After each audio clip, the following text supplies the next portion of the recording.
Nah, ayo kembali lagi. Najira sudah ada.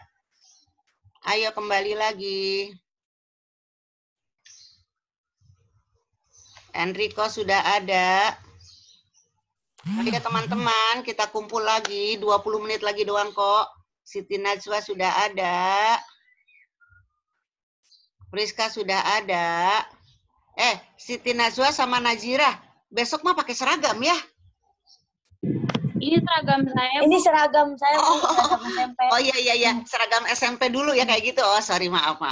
Iya. Pikiran tuh Ibu putih aja semua enggak ya? Ada biru, ada merah. Enggak, Bu. Sip. Priska sudah ada, Rara sudah ada, Indri sudah ada lagi. Ayo yang lain, Karin. Mana yang lain? Ayo waktu 20 menit lagi doang kok. Tatia sudah ada, Najwa sudah ada, Fatih, Adinda, Jikri, Asri. Coba berapa lagi yang udah kumpul? Salvius sudah ada. Jikri baru 23. 16 lagi, 15 lagi, 14 lagi. Valerie udah ada, Caya. Ntar ya, sampai 30 aja. Ntar yang lain Ibu, ini kan, hanya setengah pelajaran ikutnya. Nicholas udah ada, Dava udah ada. Siva, Naja, Manda, Fortuna udah ada. 10 lagi. Tar dulu. Indi yang mana kamu, Indi? Kok Indi sih? Anggi, mana suaramu, Nggi? Yasvi, mana suaramu, Yasvi? Hai, belum hadir juga di pelajaran Ibu, Yasvi sama Anggi? Karena dari tadi Ibu cari-cari di nama belum ketemu, makanya belum Ibu sebut. Rizka, Sri, Jikri. Kumaha ini si Anggi. 5 lagi, Alia. Gi, kalau ada, suarakan. Sapa Ibu, Gi. Yasvi. Kayaknya nggak ada deh. Yes. IPS 1. Tapi makhluk ini ada ya? Ada, Bu. Ada. Kamu ngomong ada pernah ketemu? Pernah, Bu. Bagaimana bentuknya? Bagaimana bentuknya? Satu perempuan, satu laki-laki, Bu. Gimana atuh? Tar Ibu cari dulu ya. Tuh, Ibu udah hafal tuh kan wajahnya. Biasanya emang itu, Bu, emang Siapa? nggak ikut setiap pelajaran, Bu. Anggi. Anggi. Tahu katanya Google Meet-nya bermasalah sama Zoom-nya. Aduh, kasihan amat. Rumahnya di mana itu? MPLS juga dia jarang ikut. Si Bu itu, Bu. Allah. Kenapa bukan alasan tapi ya? Itu memang kejadian ya? Nggak tahu, Bu, antara alasan atau enggak. Soalnya waktu itu pas MPLS dia pernah ikut juga. Tapi cuma bentar, habis itu dia left. Terus semenjak mulai KBM dia udah nggak pernah ikut lagi. Alasannya nggak bisa. Kasihan amat kalau gitu mah ya. Rumahnya kamu nggak tahu di mana, Evelyn? Nggak tahu, Bu, saya rumahnya ini beda. Nggak tahu alamatnya, nggak tahu ya alamatnya. Biar nanti Ibu susulin, biar di Ibu aja. Kasihan, di daerah dekat Benteng Makassar, Bu. Oh, atuh Benteng Makassar mah kota, atuh masa iya sinyalnya nggak ada. Kasihan amat. Katanya dia nggak bisa masuk ke Gmeet ya, Bu, bukan sinyalnya. Oh, alah. HP-nya kayaknya, Bu, yang bermasalah. Apanya yang bermasalah? Orangnya? HP-nya. Karunya teuing. Ini Bu Risa pasti udah paham ya. Wali kelas kamu Bu Risa ya? Iya, Bu. Bu Risa insya Allah udah paham ya. Bu, udah nanti Ibu coba ngomong ke Bu Risa. Kalau Yasvi gimana, Evelyn? Ada kabar nggak Yasvi? Yasvi kayak dari kemarin masuk deh, Bu. Udah 2 kali nih ya. Di pelajaran Ibu nggak ada, sekarang nggak ada lagi. Waktu MPLS rajin. Kayaknya belum bangun, Bu. Masya Allah. Kayaknya sih, Bu. Ya udahlah, kita tinggalkan saja 3 orang lagi ya, 3 orang lagi yang belum ya, yang belum. Dah, kita ke protosejarah ya. Apa itu protosejarah? Menurut sejarawan yang bernama Rifki, itu adalah peralihan. Kemudian menurut Tatia, itu adalah sumber dari Yunani atau dari Tionghoa yang tidak dimiliki oleh bangsa lainnya. Nah, kita samakan, protosejarah itu ambang. Protosejarah sama juga dengan kronik. Jadi dua-duanya si Rifki sama Tatia diambil nih. Catatan perjalanan seseorang yang tidak dimiliki oleh masyarakat negara daerah yang dikunjunginya. Insya Allah, jawaban kamu itu hampir sama dengan ini. Dah, kita lihat. Contohnya apa? Contoh judul ini menggambarkan pernyataan ambang dan pernyataan perjalanan seseorang. Buka mata, dengarkan telinga, telinganya kamu pertajam ya, karena nanti kita adakan tes dan kita lihat. Kalau hasilnya bagus, pertanda kamu paham. Kita lihat ya. Ada buku di Mesir berjudul Geographic Hypogesis. Geographic Hypogesis. Ditulis oleh Raja Mesir, Claudius Ptolemaeus. Ini satu Masehi. Kemarin Ibu tanyakan, kapan Indonesia bersejarah? Abad kelima, jawaban kamu betul semua.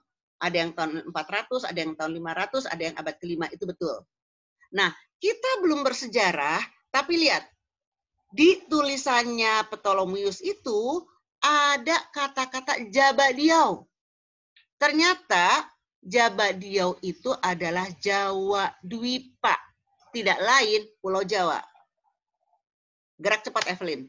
Jadi, kita belum bersejarah. Tapi tulisan kita sudah tertulis 1 Masehi. Itulah yang dikenal dengan protosejarah ambang. Kita belum bersejarah, belum mengenal tulisan, tapi kita sudah ditulis.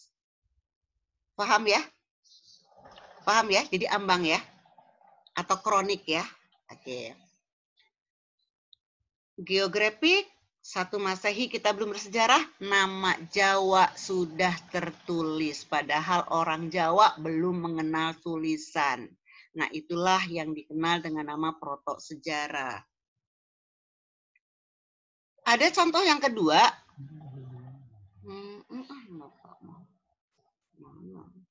Contohnya adalah Periplostes Aritas Thalases, 1 Masehi. Di situ ada nama Chryse, Pulau Chryse. Ditanyakan oleh para ahli, mana itu Pulau Chryse? Ternyata Pulau Chryse menunjuk pada satu pulau penghasil emas pada waktu itu adalah Pulau Sumatera. Nah, 1 Masehi, kita belum bersejarah, kita belum mengenal tulisan, tapi Sumatera sudah ditulis oleh orang Yunani. Itulah yang dikenal dengan nama ambang, itulah yang dikenal dengan nama kronik, itulah yang dikenal dengan nama protosejarah. Evelyn, Ibu kecepatan nggak ngomongnya? Enggak, Bu. Supaya melawan kantuk. Jadi kan kamu ngejar-ngejar suara Ibu terus. Ibu ulangi lagi ya. 1 Masehi ada tulisan dari Yunani berjudul Periplostes Aritas Thalases.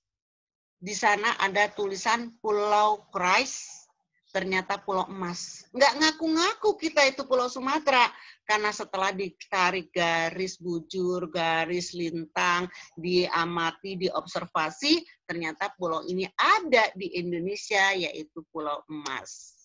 Kita belum mengenal sejarah, tapi kita sudah tercatat dalam sejarah mereka. Itulah protosejarah. Gampang ya? Sip. Lain lagi. Nah, ada pula kronik, tidak hanya untuk masa prasejarahnya kita, tapi ada pada masa sejarah. Contoh, Ling Wai Tai Ta. Ini dari mana? Ling Wai Tai Ta. Yang ditulis oleh Cho Ku Fai. Kira-kira dari negara mana ini? China, Bu. Nah, Pinter. Pastilah ini dari China ya. Kemarin teman-temanmu ngomong, oh dari apa Taiwan, Bu. Ya, itu tetangganya Cina. Di dalamnya, sekarang coba Fatih dan kawan-kawan, kamu cari tahu ya, boleh nebak-nebak dulu ya. Ini lafal Cina, tapi menceritakan sejarah kita. Dalam Liwai Taita yang ditulis oleh Chokufai, dia menceritakan satu kerajaan yang berdiri pada abad ke-7 tapi berkembang besar pada abad ke-12, karena buku ini abad ke-12, dan kerajaan ini di Indonesia berbasis Buddha. Namanya Si Li Fo Che. Diulangi lagi ya. Ada kerajaan abad ke-7 berdiri, pada abad ke-12 berkembang pesat, dan ini agamanya adalah Sentral Asia Tenggara, Buddha. Kerajaan itu bernama Si Li Fo Che. Kira-kira kerajaan apa? Sriwijaya, Bu. Pinter observasi kamu, penelitian kamu. Si Li Fo Che ternyata Sriwijaya. Lafal orang Cina nggak bisa ngomong Sriwijaya, jadilah Si Li Fo Che. Kita tebak lagi. Ibu kotanya Palingpong.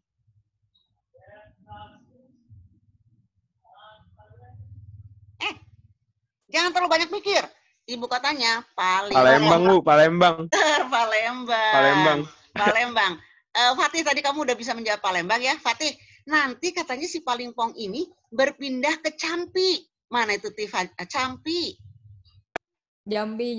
Pinter, Jambi. Nah, sekarang kita lihat ya, siapa nama rajanya. Ini bukan raja Cina, tapi raja Indonesia. Sama-sama kita telaah. Nama raja di Sihlifosi yang beribu kota Palingpong nantinya pindah ke Campi adalah Seli Culawuni Fumatiahua.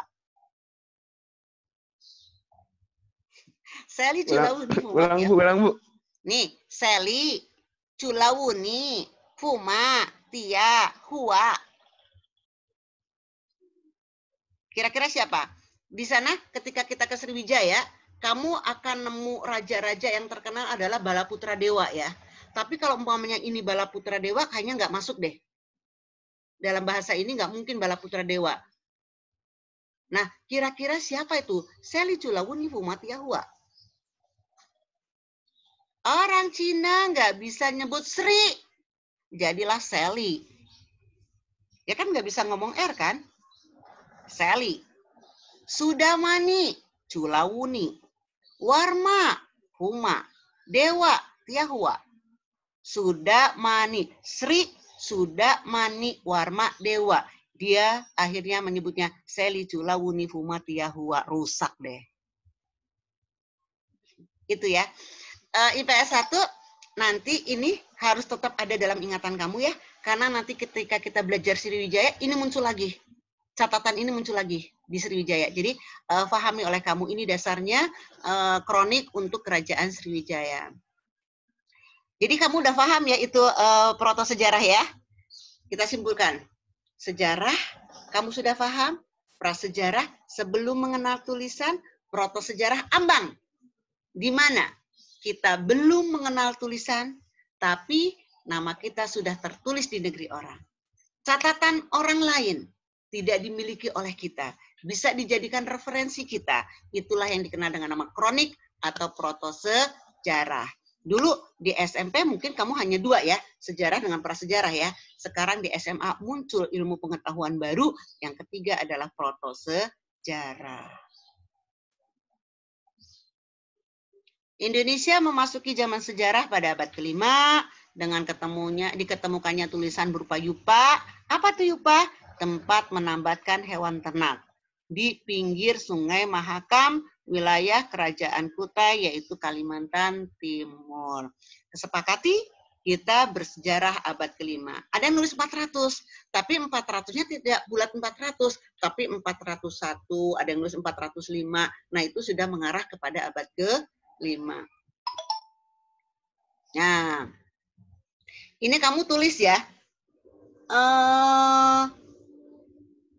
Rifki dengan Tatia nulis, tapi kenapa tidak dijabarkan? Ini nanti kamu catat ya, atau nanti Ibu kasih. Sejarah sebagai ilmu ternyata tidak bisa berdiri sendiri, tapi diberi sumbangan oleh ilmu-ilmu lainnya. Akhirnya lengkaplah itu sejarah. Ada ilmu yang mendukung sejarah namanya paleografi. Apa itu paleografi? Paleo tua, grafin itu tulisan. Ilmu yang mempelajari tentang aksara kuno adalah paleografi. Epigrafi, ilmu yang mempelajari tentang prasasti. Filologi, ilmu yang mempelajari tentang bahasa kuno. Dibandingkan Jawa kuno dengan Melayu kuno bagaimana, dengan bahasa-bahasa dunia kuno lainnya. Heraldik, ilmu mempelajari tentang lambang-lambang negara. Numismatik, ilmu yang mempelajari tentang uang kuno. Indonesia sudah berganti-ganti uang, mulai dari gulden sampai dari dirhem, gulden sampai rupiah. Nah, itu dipelajari dalam numismatik. Arkeologi, ilmu yang mempelajari semua bersifat purba, purbakala, itu ada dalam arkeologi. Ini IPS 1, nanti ini bisa menjadi pilihan kamu ya ketika kamu nyari PTN, nyari jurusan, udah aja ambil arkeologi. Nanti kamu, apakah mau ke paleontologinya, apakah numismatiknya ya. Paleontologi, ilmu yang mempelajari tentang sisa makhluk hidup, fosil. Antropologi, ilmu yang mempelajari tentang manusia dengan segala bentuk perilakunya atau kebudayaannya atau hasil karyanya. Nah, itu ya. Kamu kemarin nulis hanya tidak dijabarkan. Tadi dulu, IPS 1, apa yang Ibu tayangkan nggak sempat ditulis semua sama kamu ya? Enggak ya? Apa sempat? Iya, Bu. Enggak. Nggak sempat, Nggak yaudah nanti. sempat semua, Bu. Nanti Ibu kasih, kamu bisa mengcopy nanti di Google Class, bisa nggak ya? Dicoba aja dulu nanti ya, atau enggak Ibu kasih fotokopiannya. Kita lihat. Untuk apa belajar sejarah? Nih, kata Rifki, untuk memahami lebih dalam apa saja peristiwa yang sudah terjadi di masa lampau. Betul. Kata Tatia, untuk mengetahui kesalahan manusia di masa lampau dan mengetahui kunci keberhasilan para pendahulu, mengetahui kelemahan agar berguna untuk masa sekarang tidak mengulangi lagi. Nah, Tatia ini ternyata temannya Cicero. Tatia dan kawan-kawan, ada tokoh dari Romawi yang mengatakan tentang sejarah. Sejarah itu artinya atau bermanfaat untuk historia vitae magistra. Apa itu historia vitae magistra? Setiap ibu ngasih teguran ke IPS 1, pengumuman ke IPS 1, di bawah Ibu selalu nulis historia vitae magistra ya. Itu adalah jargon kata-kata mutiara untuk orang-orang sejarah. Kita lihat ya, apa itu?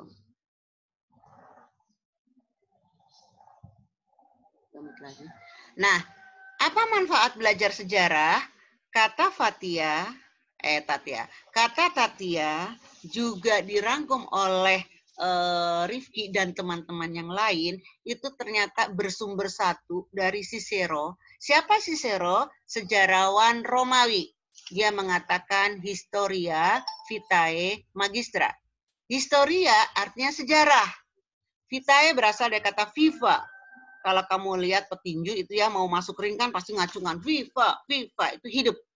Jadi vitae berarti hidup. Magistra, guru. Historia, vitae, magistra. Coba kamu rangkum. Apa artinya jadinya? Diambil dari jawaban-jawaban kamu. Untuk apa belajar sejarah?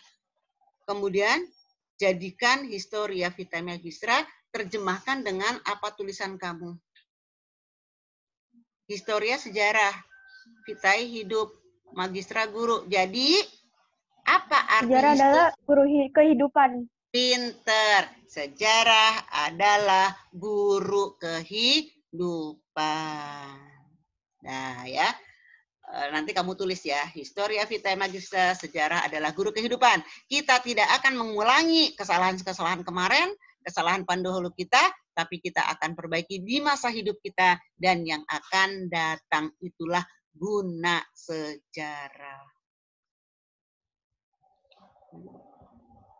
Oke, dikit lagi. Sebenarnya udah habis waktunya, tapi dikit lagi saja. Nah, selain Historia Vitae Magistra, ada sejarah bersifat edukatif, edukasi, memberikan pembelajaran. Contoh nih, ini nanti untuk Yasvi. Yasvi sudah 2 kali tidak mengikuti pelajaran sejarah. Dia sedang membuat kesalahan dalam hidupnya, iya enggak? Nah, setelah dia memahami sejarah, akhirnya dia perbaiki. Sejarah memiliki nilai edukatif. Oh ya, ternyata ketika saya tidak belajar sejarah 2 kali, tidak dapat informasi banyak kan ya, besok ulangan dia nggak bisa. Nah, dia akhirnya akan memperbaiki hidup dia. Dia akan belajar terus, apapun mata pelajarannya, dia akan masuk terus. Itu sejarah memiliki nilai edukatif. Fatih, suka terlambat. Ternyata pintu gerbang ditutup. Fatih nggak bisa masuk. Rugi itu pelajaran matematika, nggak bisa masuk. Besok Fatih akan berkata dalam dirinya, saya nggak akan mengulangi. Ternyata rugi. Nah, Fatih sedang bersikap edukatif. Sejarah akan memperbaiki masa lalu yang tidak bagus. Itu edukatif ya. Instruktif. Itu berarti membantu manusia dalam menyampaikan pengetahuan. Jadi di sini ada instruksi membuat kapal, membuat senjata, taktik perang, itu nilai sejarah instruktif, instruktur, diinstruksikan. Kemudian inspiratif dulu. Kemudian ada juga sejarah berguna inspiratif, memberikan inspirasi. Ketika kamu melihat betapa gagahnya Soekarno, dengan pidatonya yang bagus, terinspirasi. Besok saya kalau sudah besar mau jadi presiden, mau bisa berbicara begitu seperti Soekarno. Nggak usah jauh-jauh ke Soekarno. Kamu melihat bapak kamu, bekerja siang malam, menghadapi kamu sabar. Wah, kamu terinspirasi. Nanti kalau sudah dewasa, saya ingin seperti bapak saya, sabar. Kemudian paham kebutuhan anak-anaknya. Kalau Fatih minta 1 juta, langsung dikasih. Nah, terinspirasi. Ya. Kemudian sejarah pun bernilai rekreatif. Apa itu? Sejarah bisa menyenangkan. Bahkan bisa menghipnotis para pembacanya, para penontonnya, para penerima informasinya. Contohnya apa? Sejarah dibuat novel, kamu akan terhibur. Sejarah dibuat film, kamu seolah-olah berada turut serta di dalamnya. Sejarah dibuat museum, kamu seolah-olah masuk ke zaman purba. Itu kalau besok kamu bisa pergi ke museum geologi. Itu sejarah bersifat rekreatif. Selesai?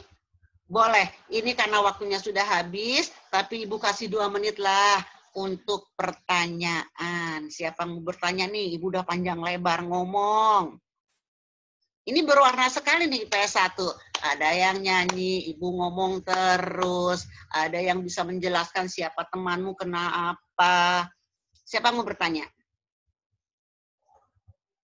Bu, saya Bu, mau nanya Bu. Apa itu? Evelyn. Evelyn, gimana Evelyn? Kan tadi tugasnya buat silsilah sama asal-usul kita ya Bu. Ntar kumpulnya itu lewat Fatih atau mesti ke Google Classroom? Semua melalui Google Class. Buat aja kamu. Semua melalui Google Class. Neng, IPS 1 dan Evelyn, dalam SOP sekolah di dalam pandemik, itu tidak boleh ada selembar kertas yang beralih tangan. Jadi jangan kamu mengumpulkan ke Fatih. Jadi langsung aja ke Google Class. Ya, itu. Tata dulu. Satu lagi. Kemarin, Ibu sudah tawar-tawar harga sama temanmu di 10 IPA 5. Harga apa? Harga nilai. KKM. Nah, Ibu tawarkan. IPS 1, nilai terendah kita mau berapa ya? Nasional, 65. Sekolah kita 77, tapi Ibu ingin sejarah berbeda. Kira-kira mau berapa nilai KKM kita supaya menghiasi raport kamu supaya bagus? Kemarin Ibu tawarkan dan disetujui oleh anak-anak yang lain. 95 saja gimana? Oh, Nova langsung kaget. Gimana? Bisa nggak? Sanggup nggak? 95 aja deh. Ih, keren loh. Di rapot kok nilainya 95. Tapi nanti kalau nilaimu tidak 95, wah, Ibu gencar kamu remedial terus. Bisa 95? Mikirnya panjang amat. Tadi siapa ya? Muhammad. Muhammad siapa itu ya? Muhammad Kusuma. Bisa nggak? 95. Keberatan, ketinggian. Iya. Evelyn, ayo ah. Kamu kan dari tadi ngomong. Coba kamu kasih tanggapan ke teman-temannya. Kira-kira berapa? Kalau 95 ketinggian. 70. Enggak mau. 70 masa lebih rendah dari sekolah. Kan sekolah 77. Sejarah harus bagus. 85. 80? Berapa? 78. 85. Tar dulu. Ada yang ngomong 78. Yang 78 tuh pesimis. 80 aja. Yaudah, tengah-tengah. 80 aja ya. 80 aja ya. Jadi kalau kamu tidak 80, itu kamu harus menghadap Ibu. Kita video callan. Kalau remedial. Ya. Oke, kalau gitu kita deal. Waktu kita sudah habis, kamu harus persiapan pelajaran berikutnya. Ibu juga akan mempersiapkan untuk kelas 12. Hari ini tidak akan tanya jawab dulu. Tapi 2 minggu yang akan datang, ingat-ingat ya, kita mulai punya nilai pre-test yang sudah disetujui 80. Minggu depan, tidak Zoom. Kita belajar Google Class saja dulu ya. Nah, baru minggu depannya kita menuju ke berpikir sejarah dan kehidupan masa purba. Sama seperti ini, Ibu akan membuat PowerPoint. Oke. Ya, nanti Ibu akan buat satu ruang lagi untuk mengumpulkan asal-usul kamu di Google Class tetap. Jadi tidak kertas bertebaran ya. Nah, kamu sudah dapat buku belum sih dari sekolah? Buku bos? Belum, Bu. Belum ya? Oh ya udah, nggak apa-apa. Kamu lihat di Google Class kita itu Ibu udah banyak beberapa sudah ngasih materi ya. Jadi kamu baca-baca aja deh. Itu akan menolong kamu sebelum kamu dapat buku bos dari sekolah. Sampai minggu depan, kalau kamu tidak perlu keluar, kamu tetaplah di rumah, jaga 3M. Selalu pakai masker, jauhi perkumpulan. Satu lagi M-nya apa Ibu lupa. Oke. Mencuci tangan, Bu. Benar, selalu cuci tangan. Betul. Itu kamu yang bicara tadi asistennya Ahmad Rianto ya. Oke, assalamualaikum warahmatullahi wabarakatuh. Jangan lupa absen ya. Sampai minggu depan. Yuk, ketemu di Google Class ya. Oke, Bu. Terendah kita 8. Terima kasih, Bu. Oke. Fatih, kamu tetap mencari keberadaannya Yasvi dan Anggi ya. Sambil Ibu tanya ke Bu Risa ya. Oke. Assalamualaikum warahmatullahi wabarakatuh. Saya sehat terus. Waalaikumsalam. Ya, Bu. Ibu juga sehat terus, Bu. Terima kasih, Bu. Terima kasih, Bu. Terima kasih, Bu. Yuk. Nggak ada kan Yasvi kan?